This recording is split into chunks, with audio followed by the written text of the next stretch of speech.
gens s'appellent, c'est le Toribio.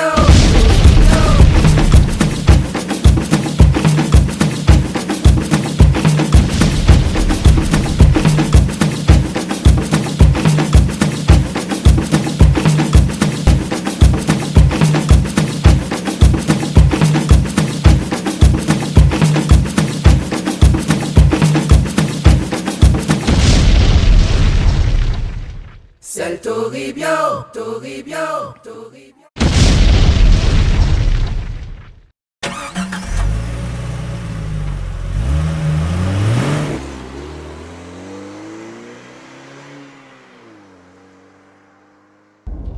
José, je voudrais que tu m'expliques quelque chose. Bon, j'ai assisté au conseil municipal et j'entends Sapoti et ses acolytes se féliciter que le budget de la commune est en équilibre. Donc je veux que tu m'expliques, je sais pas. Oui. Il y a un problème. Ah oui, il y a de graves problèmes. D'abord, c'était une semaine passionnante d'enrichissement sur la capacité des gens à mentir. C'était le 29 juillet, c'était le conseil municipal, le mercredi. Le jeudi 30, c'était la réunion du GCS. Et le vendredi 31, c'était la réunion de la communauté d'agglomération du nord de la Basse-Terre. Sur la première réunion, celle du conseil municipal, on a tout eu. On a eu sur les réseaux sociaux des petits mots qui nous disaient « Venez population, venez assister au conseil municipal, venez voir, vous saurez la vérité. Ceux qui disent qu'il y a 21 millions de déficit, etc. Nous sommes excédentaires. » Enfin bref, les magiciens étaient dans la rue, les magiciens voulaient prendre la tête et l'esprit des citoyens du Lamentin. On vous demande toute votre attention. Alors là-dessus, les chiffres, moi je ne vais pas en discuter beaucoup. Je prends ce document-là. Ce document-là, c'est celui que M. Sapoti lui-même a envoyé aux membres du conseil municipal. Tous les conseils municipaux ont reçu ce document. C'est l'écriture de M. Sapoti qui est là. Ouais. Et s'il le publie, c'est qu'il valide ce qui est écrit. Alors, il parle de compte de gestion comme même le trésorier payeur qui est à Sainte-Rose, donc le percepteur, que même lui est d'accord et leurs chiffres concordent. Alors moi, qu'est-ce que je lis dans ce document? Je lis budget principal et budget annexe. Le budget annexe étant celui de l'établissement de Ravenshoe. Le percepteur dit le résultat général est de moins 1 338 650 €. Le budget principal est déficitaire de ça. Je rappelle, pour la bonne compréhension de tout le monde, que le trésorier ne fait que reprendre ce qui est signé comme dépense. Il l'enregistre et il enregistre également ce qui rentre comme recette. Il ne rentre dans aucune autre forme de considération. Donc là, il dit que la commune est déficitaire de 1 338 650 €. Ce que ne dit pas M. Sapoti, puisqu'il dit que c'est excédentaire. Deuxièmement, le trésorier dit, s'agissant de Ravenshoe, le résultat général est de moins 2 15 094,54 €. Voilà ce que dit le trésorier sur les deux déficits, commune et Ravenshoe. En tout état de cause, tu sais, oui. Ce qui se passe, c'est que ces deux sommes-là, il faut les additionner. Parce que tout va sortir quelque part et tout va sortir du seul budget communal. Donc le déficit réel, selon les chiffres qu'on nous a donnés, le déficit réel serait de 3 323 556,46 euros. Budget principal et budget de Ravenshoot. L'exécution de leur budget. Plus de 3 millions d'euros. Fantastique quand même. Eh ben oui. De dire un déficit de plus de 3 millions d'euros, c'est un excédent. Eh ben, Ou alors il faut que je revoie toutes mes leçons de mathématiques. c'est clair. Mais bien plus loin, ça il faut suivre ça. J'espère que ceux qui ont suivi les débats se rappellent. Nous avons demandé par courrier et j'ai demandé également en pleine séance à voir l'état des restes. Alors il faut que tu saches que l'état des restes, c'est exactement, n'est-ce pas, que notre rivière est belle. Ah ouais. Elle est belle, il faut l'entretenir. Magnifique. Faut l'entretenir. Faut réintroduire les espèces vivantes et la flore qui existaient. Alors, l'état des restes, disais-je. L'état des restes, c'est un état qu'on dresse en fin d'année, au 31 décembre, peut-être avec une journée complémentaire. On appelle ça comme ça, jusqu'au 21 janvier, peut-être. Mais l'état des restes, c'est l'état de ce que vous devez et que vous n'avez pas payé. Et l'état des restes, là, c'est l'écriture de M. Sapoti. Ce n'est plus le comptable de la commune. Ce n'est plus le trésorier. M. Sapoti dit que l'état des restes est déficitaire de 1 908 722,67 euros. C'est quand même fantastique que cette somme-là. Alors, si vous... 1,9 million qu'on doit et qu'on n'a pas payé. Mais comment on va les payer? Puisque les factures sont certifiées. Comment on va les payer? Il faudra les rajouter au déficit. Alors, il faut rajouter donc 1 336 000 et quelques à 2 015 000 et quelques. Il faut rajouter 1 908 000 et quelques, 908 722,67 comme état des restes.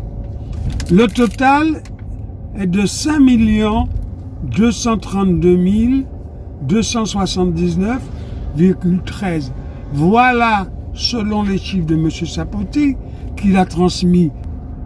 On est loin de l'équilibre, là. On est loin de l'équilibre. C'est- Pour ce qui me concerne, moi, je n'ai jamais parlé de 21 millions de déficit.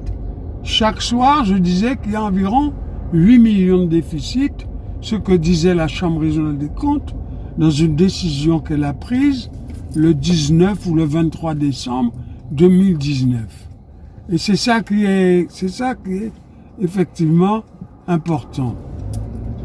Plus de 5 millions de déficit pour un endroit où l'on dit qu'il y a excédent. Excellent.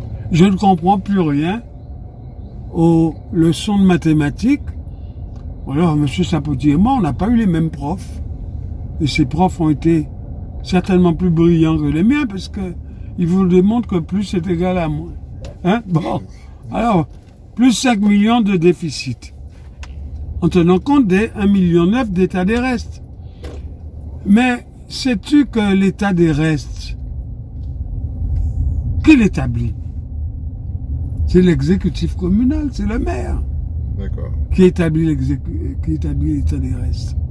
C'est-à-dire que s'il veut plomber le budget, il met tout l'état des restes, mais s'il veut faire bonne figure, afin que on ne puisse pas dire qu'il est trop en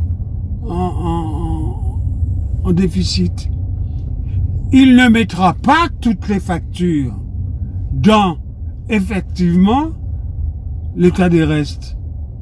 D'accord. Il y aura simplement une partie des factures. Et j'ai bien la sensation que nous sommes en plein dans ce cas-là. Que les 1 908 000 d'état des restes en déficit sont insuffisants par rapport à la réalité. Et tu vois, Ouais.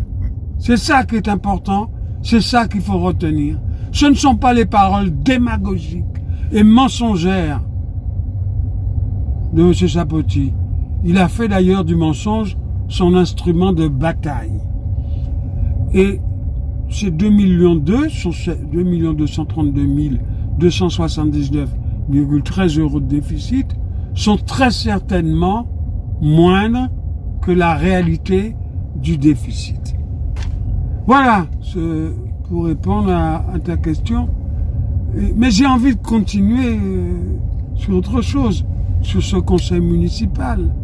J'ai envie de continuer en disant que pendant qu'on a 5 millions de déficit, et M. Chapoty le sait très bien, il ment à la population, eh bien, pendant ce temps-là, il se fait voter une indemnité de représentation, de frais de représentation de 5 000 € par an. Aucun maire au Lamentin n'a jamais fait voter une indemnité de frais de représentation, sinon M. Chapoty lui-même, pendant qu'on est en déficit. Mais à quoi ça sert une indemnité de frais de représentation? Et je te réponds pour que tu puisses dire ça aux citoyens que tu rencontres de temps en temps. Eh bien, l'indemnité de représentation, c'est ce qui permet à l'élu qui en bénéficie d'acheter des costumes, d'acheter des chemises, des chaussures et des chaussettes et des slips. Et de marques de préférence. Ouais. 5 000 € par an, ça a de la marque. Alors cette année, il va se faire les costumes avec les 5 000 €. Avec les impôts des citoyens. Avec l'impôt des citoyens. D'accord. Bien entendu. Eh bien, oui. Le mois prochain, l'année prochaine, ce sera les chemises et les chaussures. La troisième année, ce sera le renouvellement de sa garde-robe. Eh bien, oui. Voilà. C'est indécent, c'est amoral. Aucun maire du Lamentin, du meilleur au plus mauvais, n'a jamais fait ça. Parce qu'en réalité, le plus mauvais maire que le Lamentin n'ait jamais connu s'appelle M. Jocelyn Chapoty. Mais mensonge, profitation, mais je dois terminer sur autre chose, sur une délibération. Et là, j'ai découvert ça en lisant les documents. Les documents me sont arrivés en retard, ils étaient épais, mais malgré tout, malgré qu'ils étaient épais, ces documents-là, je les ai tous lus. Parce que le devoir d'un élu, c'est de représenter le peuple qu'il a élu, et donc par voie de conséquence, ça commence par son premier devoir, commence par pouvoir lire les documents qu'on lui remet, et être aussi capable de pouvoir lire les documents qui sont rendus. Est-ce que tout le monde a lu les documents? À peu près sûrement, je peux dire que non. Est-ce que tout le monde a compris le contenu des documents? À coup sûr, je prétends que non. Ils ont préféré croire au mensonge. Alors, il y a une délibération qui vient. C'est le point 13 de cette séance-là. Et le point 13 de cette délibération, c'est l'acquisition par la commune du Lamentin de la parcelle AD 82, rue de la Prison. Pour les anciens du Lamentin, c'est la parcelle où était installé Manfritz, qui faisait à manger et qui avait en pension, un certain nombre de jeunes gens chez elle. Et même des adultes allaient déjeuner chez elle le midi. C'était une figure marquante du bourg. C'est une dame chabine, bien dans ses bottes, qui savait ce qu'elle disait et qui n'avait peur de personne. Et il fallait faire attention à ne pas s'y frotter parce qu'aussitôt, on y était piqué.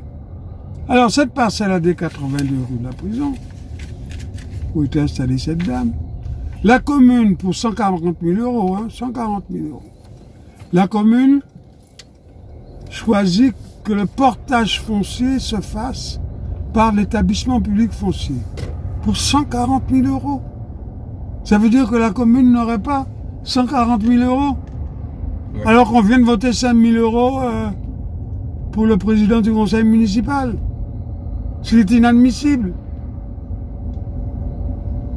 L'établissement public foncier est là pour porter du foncier. Ils font d'ailleurs, dans l'établissement public foncier, un excellent travail et il faut les saluer. Il faut saluer cette équipe-là. Mais pas pour les petites parcelles. Quand une commune ou des conseils municipaux voient un bon morceau de terre en superficie, 1 hectare, 2 hectares, 3 hectares, ça peut intéresser la commune pour ses projets de développement, ses projets d'habitat ultérieurement. Là, ça représente une valeur, et là, il est tout à fait logique que l'établissement public foncier puisse effectivement supporter le portage, c'est-à-dire payer le prix du foncier au profit de la commune ou d'un syndicat de communes ou d'une communauté d'agglomération. C'est normal. Puis le portage foncier, donc on paye ce que ne peut pas faire la commune ou l'organisme que je viens de citer, on paye d'avance pour ces gens-là. Et comme on paye, la commune bénéficiaire a 3 ans, 4 ans, 5 ans pour pouvoir rembourser effectivement la somme.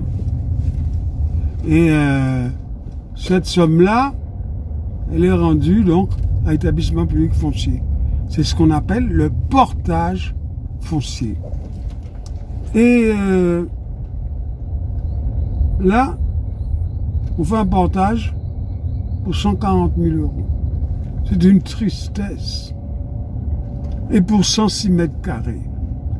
Alors maintenant, je vais vous inviter, et toi particulièrement, je t'invite à faire une règle de calcul, une règle de 3.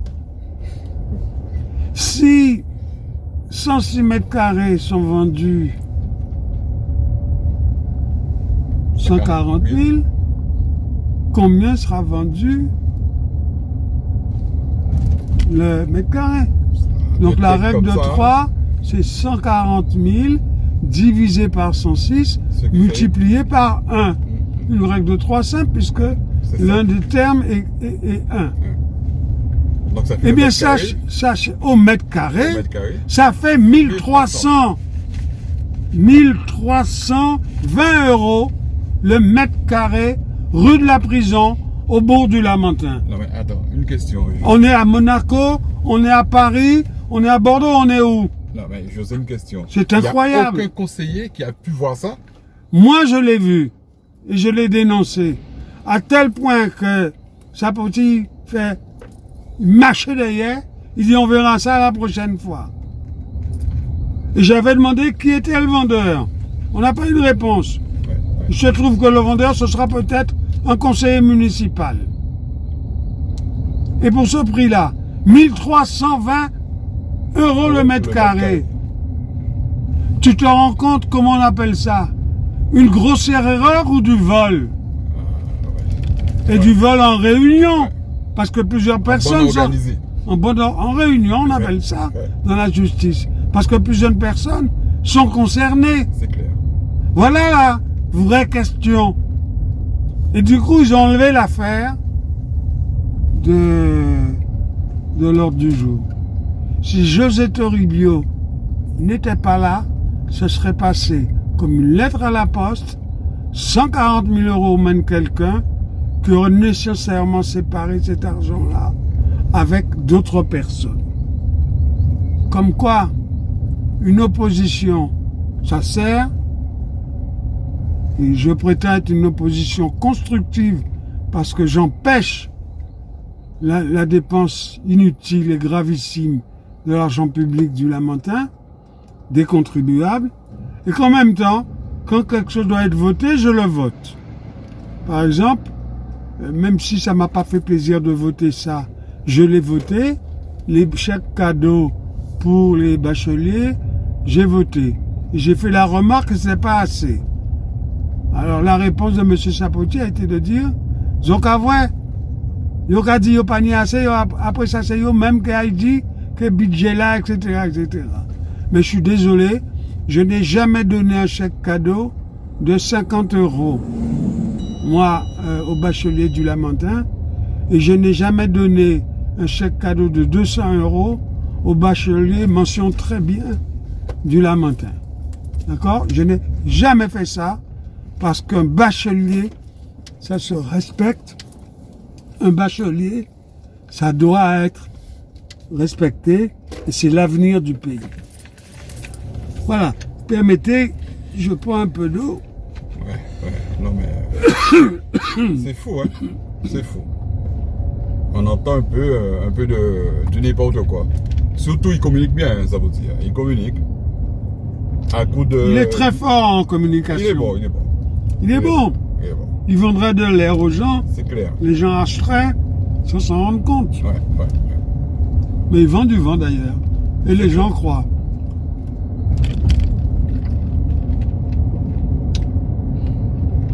Alors je ne parle pas de son fan club qui était présent ce soir-là et qui ne supportait pas que je puisse poser des questions.